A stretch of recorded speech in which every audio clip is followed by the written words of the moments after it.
Dímelo, corillo, este es Adrián Alejandro reportando para BSN Talks desde el Coliseo Chavalillo Delgado en el pueblo de Aguada. Y hoy estamos grabando nuestro segundo episodio de la saga titulada Jangueando con las Estrellas del BCN.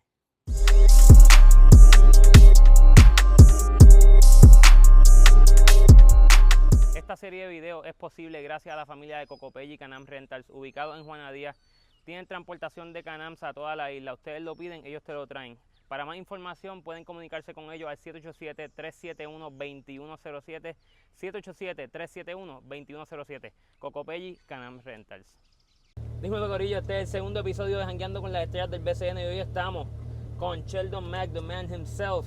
What's up, Mac? What's up, baby? How you feel, man? Good, I'm good. Glad to be here.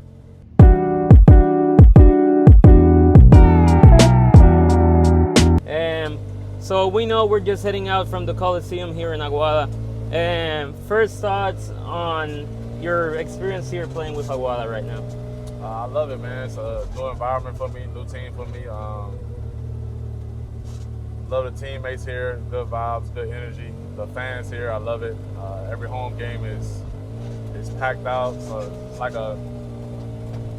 like a second defender for us. That's why I love playing here. So man, it's been fun, man. We're in the playoffs. We came from last place to second place, so that's cool, bro. We got it rolling right now, so I'm enjoying this time. Oh yeah, man. So man, growing up, did you play any other sports other than basketball? I tried football when I was younger. Okay. That didn't work out. Yeah. I was terrible. They put me on the line. I was like 90 pounds. I'm like, why you put me on the line? Put me in raw receiver or something like that. Oh yeah, for sure, man. So that didn't work out. I tried baseball. I got hit in the forehead with a baseball. Yeah, it sounds like a dark path with other sports. Yeah, I guess basketball was just meant to be. I quit, but I always knew like basketball is my passion. So yeah. Once I fell in love with that, it was a wrap. I left the other sports alone. Yeah, and I was looking at your stats and stuff around in the internet, and I noticed that you played college for Texas, right? And yep. Longhorns? Yep. Okay, and then you went to Miami, was it? Yep. I played for Texas, University of Texas, 2 years, my freshman, sophomore year, and then I transferred to my University of Miami my last 2 years. And how was the experience with those schools? University of Texas, I loved it, man. It was a good team. We made the tournament. I played well. I averaged like 13 points coming off the bench, 11 points coming off the bench, so I had a good season. And my second year was good as well. I averaged like 13 points coming off the bench. Yeah. So, but some stuff happened between me and the coach that I felt it was personal, so I felt like I should change venues. So I got with Angel Rodriguez at Kansas State. Yeah. So me and him got together and we just decided to go to transfer to Miami together. Damn, and that's what we built our brotherhood. We built our brotherhood there, and it just took off from there. That's hella cool, man. How do you compare the league, like the NBA, with other pro leagues? Maybe compare it with the BSN right now. I think the BSN is one of the top leagues in the world, man. I played in the G League. I played in the NBA. Obviously, the NBA is the top league in the world. I played EuroLeague I played in France, the same league as Wemby for a little bit. It was pretty physical, and it was good, but I think the BSN is a lot of talented guys. There's no 3 seconds, so it's harder to score. The paint is more clogged. People can sit in the paint. And I put the BSN up there with a lot of leagues, man. I think it's the third best league. I think I got the NBA, EuroLeague, and then the BSN. That's good. For me personally. Yeah. So I love playing here. That's why I come back every year, man. So I love the competition. I love the challenges, and I just love playing here. And I'm sure the fans love to see you here, man. It's definitely, you always put a show. At any team, you've played for San Germán, Carolina, and Manatí, and now you're playing for Aguada. And we've seen you, bro. You've dominated the league ever since you got here. So we're just happy to have you here in Puerto Rico, man, for sure. So growing up, did you have any family figures that you would say were essential in your development and like becoming who you are right now? Number one, my mother. She strived me to be who I am today. Just to seeing how hard she worked. My mom used to work. I was the only child growing up, so Okay. my mom used to work three jobs, just trying to keep food on the table for us. So that's what keeps me going today, man. I see how strong my mother is, and I just want to pay her back. Oh, for sure. In some type of way, to keep going and take care of my family. I got a little brother now, so anything my mom asks for or wants, she get it regardless. That's the number one person in my life. And also John Lucas. I know a couple of y'all might not know him, a couple of y'all might. He was the number one pick in the draft for the Houston Rockets. Okay. So I used to work out with him when I was little growing up. And that's who really got me better over the course of my career. So those two people right there, they really paved the way for me today. That's amazing, man. Love to hear it. Moni, creo que yo necesito una calculadora. En el jet ski a 200 yo no fallo, mira cómo lo tengo montado en la ola. Ella aventurea como Dora las explora en el backpack code y de Bueno, con ellos aquí llegamos a esta primera parada.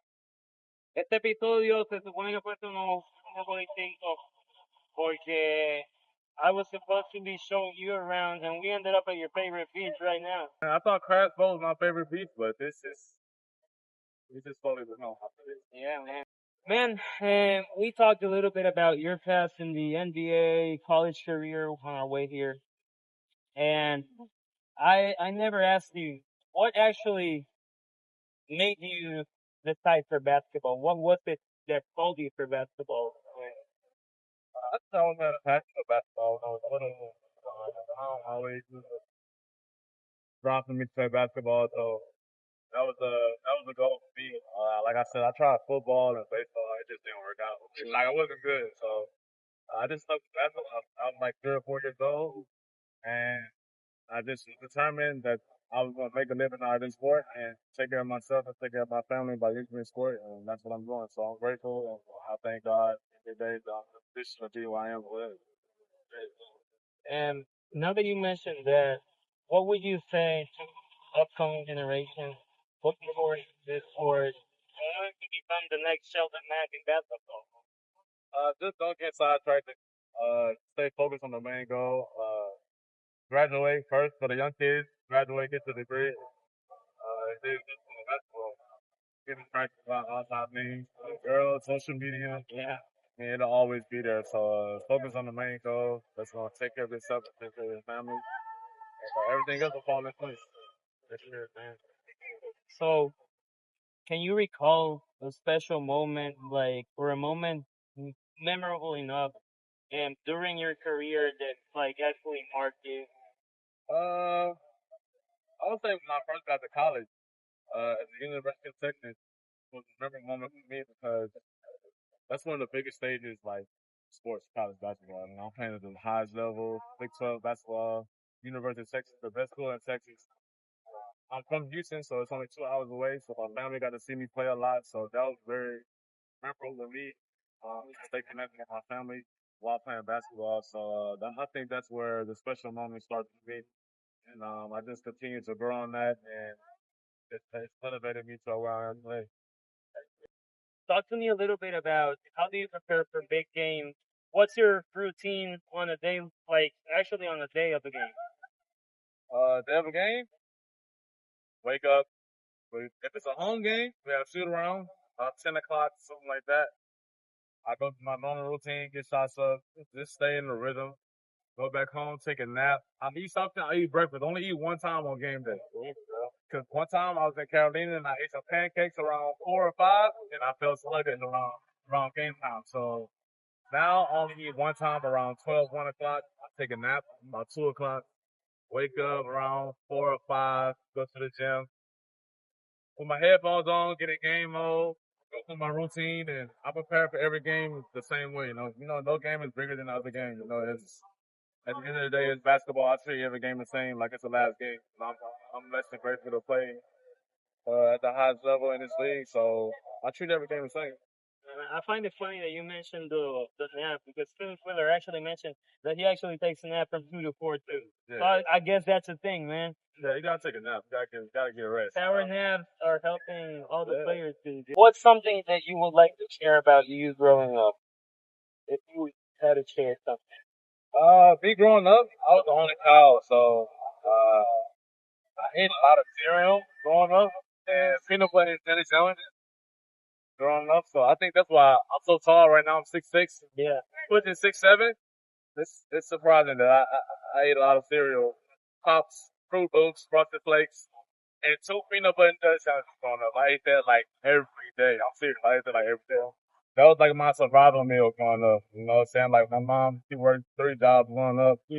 So you know, through the tough times, rough times where we were struggling to eat and things like that, those are my go-to meals. And I still eat those today. So I still eat those today. Bro, do you have any hobbies, something that you like to do other than basketball? Yeah. I like to go bowling. Okay. Yeah. Even though I'm not that good, I can beat a lot of y'all that think I'm not that good. I can beat a lot of y'all in You bowling. should have gone bowling then. Oh, we can do that for sure. I'm competitive, so I want to win everything. Yeah. I like to go bowling. I like to come to the beach. Anything with, you know, good vibes, good energy, you know, I'm down to do, you know. Spend time with my family. Give back to the community any way I can. Really play video games. I play Call of Duty. Even though I'm not good. Are you a Sony console or Xbox? What are you? I like PlayStation 5. I'm a PS5. I play PS5. I play story mode. I don't do the online. Okay. They be cheating online, Yeah. so I don't got. I get too mad. I throw the game. I throw the controller at the TV. So Yeah. I play story mode. That's it. What about the environment here in Puerto Rico? How has the people received you since you got here to the league? You know, your first team was San Germán, and now you're playing with Aguada. You've been in a couple more teams. How do you feel, like, overall? How was the acceptance of the people and the environment? It's been other than love, man. I love it here. I love playing here. I love playing here because the fans love me. You know, I really grew my fan base and the love for me for playing the game in Carolina, as everybody know. So that's where a lot of the love came from. San Ramon as well. You know, the fans there are great. They're kind of crazy, but they good fans. So the love I've been receiving here is great, man. That's why I come back every year. And me personally, I just trying to win a championship. At least one championship here, so I can be known for winning and not just scoring. So that's my main goal, man. But I love the love I've been receiving here. It's been great. And I don't know about you, but I'm starting to get hungry. So, I mean, what do you think? I'm definitely hungry. I know What there's if a lot we of spots go- over here Yeah, let's to do eat. that. So I'm with that. I'll show you around now. Let's do that, bro.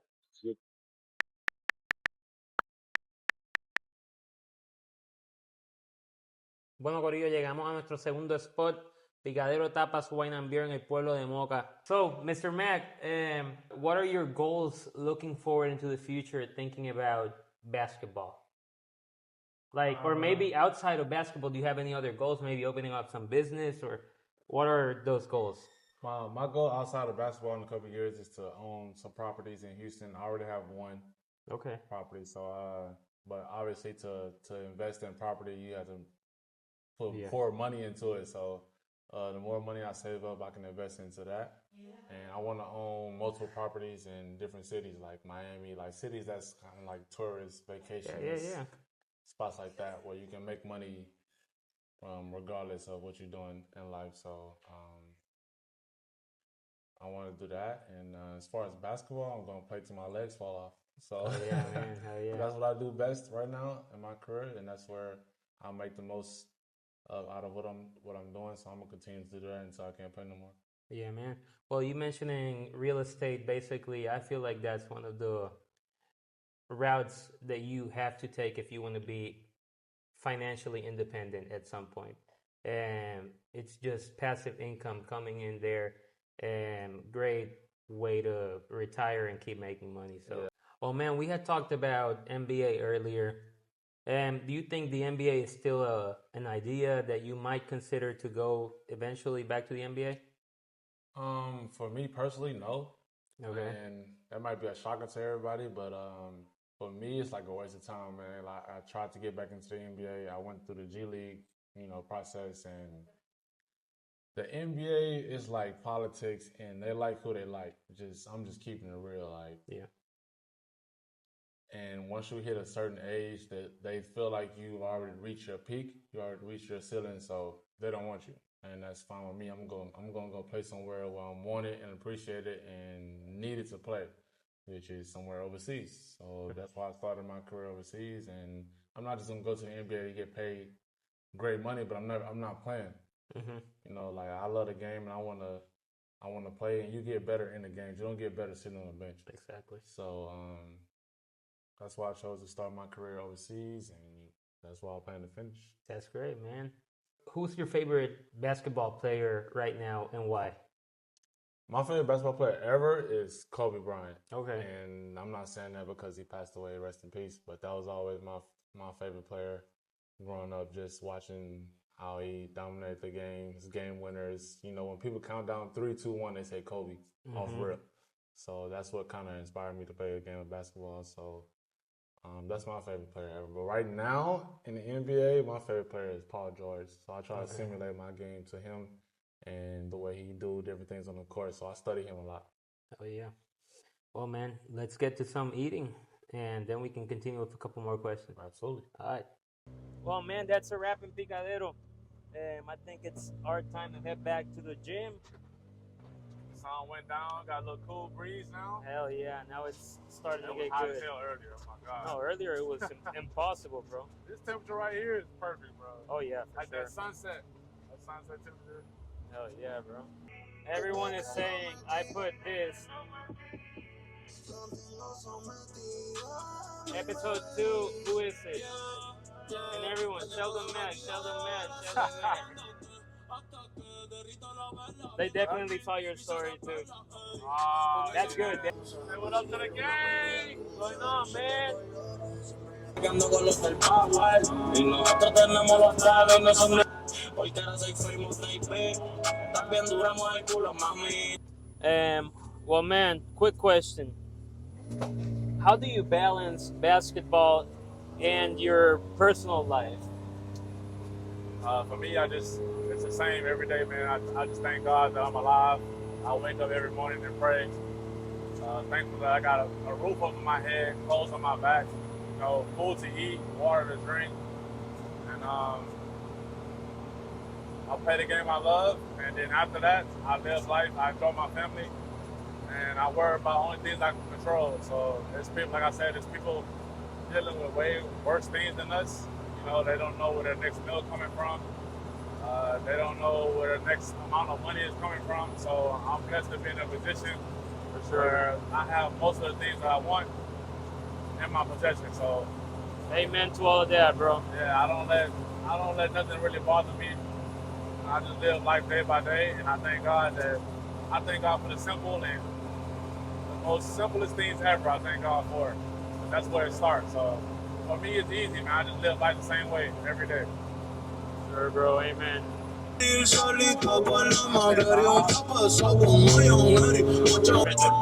really feel your favorite song. After we win, that favorite song.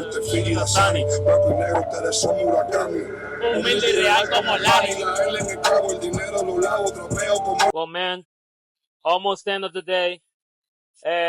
Looking into playoffs, how do you feel, man? You guys were literally on the basement of the league, and once you got to the team, you guys have been going up and up. How do you feel? How do you feel you've impacted your teams to be better? And just talk to us a little bit about that. I think since I've got to this team, it's been like a sense of emergency mode every game, like the coach been preaching, Omar been preaching. So I think we just taking every game, one game at a time. We've done a great job of trusting the coach process, trusting the organization process, and everybody sharing the ball and believing in one another. So I think it's something special we did, man, to come from last place into second place, which is rarely done. So I think we got great confidence going into the playoffs, no matter who we play, whether it's Santos or Carolina. So yeah, I think it's gonna be a good trip for us.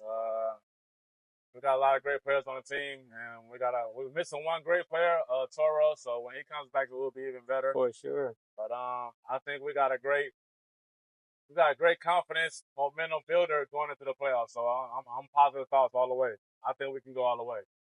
That's great, man. Good to hear that.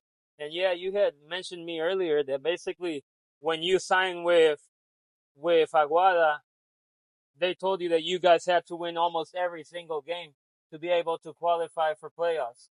Yeah, I was like, Harold told me that, my teammate. He was like, bro, we got to win every game to make the playoffs, basically, bro. I'm like, for real? And I'm like, oh, okay. And I remember my one of my teammates, Gabby, he plays for Valero. He plays for Bayamon now. He asked me, how do you deal with the pressure of trying to take a team to the playoffs knowing we're in a tough situation? And I told him, bro, it's just, I take one game at a time. It's basketball at the end of the day. The sport we play that we love and we get paid to do. So my take is, there's no pressure. Like I said, no game is bigger than the other game. And I never put weight on my shoulders. Like, I go out there and play the game with confidence, and whatever happens, happens. For sure, man. And God willing, I was able to help my team reach the playoffs. And with the addition of John Meeks, who was a great addition. Like, without John Meeks, we wouldn't even be in the position we're in right now. So it was just a good position for me, a good move for me to go to a new team and to help elevate them to get to the playoffs. And now we can see where we can take it during the playoffs. So I'm confident enough that we can go all the way. Winning, no problem for Sheldon Mac. Oh, this is beautiful. The sunset. Oh, we got a little band outside. Yes, sir. Got a little band outside. Little beach band vibes. Hey. Yo! Man, tell me what's better than this, bro. Nothing, bro. Look at all this damn water, bro. I'm not gonna lie. I'm afraid of the water, though. Really? I can get in. I like where they at. I can get in. I'm not going further than that, though. Okay. That's a fun fact right there, you know? Water is the most strongest thing in the world, bro. Nothing in the world is stronger than water.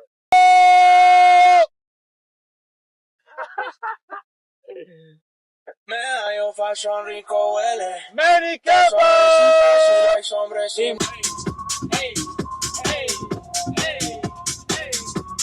What's up? It's Manny Camper here with BSN Talks. We're going to get to know Mac a little bit today. Question I know most of y'all want to know and scared to ask, so I'm going to ask it for y'all. Hey, Mac, you ready? I'm ready. Is there anybody special, any special woman in your life right now? Not your mom, excluding your mother. He called me because that's number one. Mama number one in my life. Other than my mom, not really, bro. I'm really like, in this life I'm in right now, I'm in a like selfish life.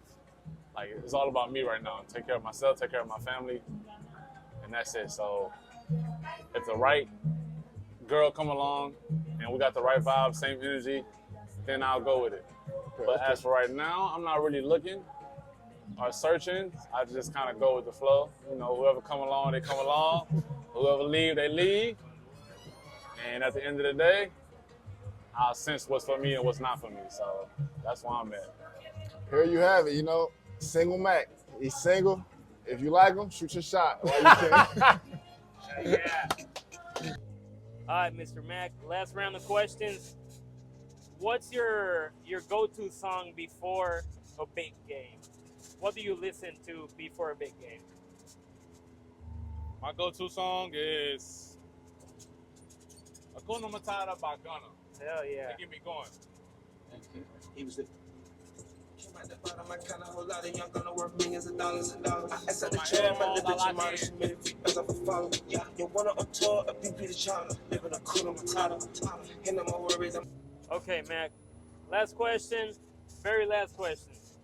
If you had to nominate a player from another team to do Jangueando con las Estrellas del BCN, who would it be? I would probably have to nominate my best friend, Son Los Mets. You know who I'm about to say. Rondé Hollis Jefferson. Hell yeah. Mr. AKA Kobe looker like, Kobe player like. Hell yeah, Great Rondé. personality, great guy, obviously a great player. I know you watching, so. Rondo, next. you heard the man himself. Next. Pull up, bro. Next. I'm putting pressure on you, too. Pull up. I'm applying pressure. I appreciate your time. Yes, sir. Had a blast with you, and let's link up, bro. Anytime, bro. Just hit me.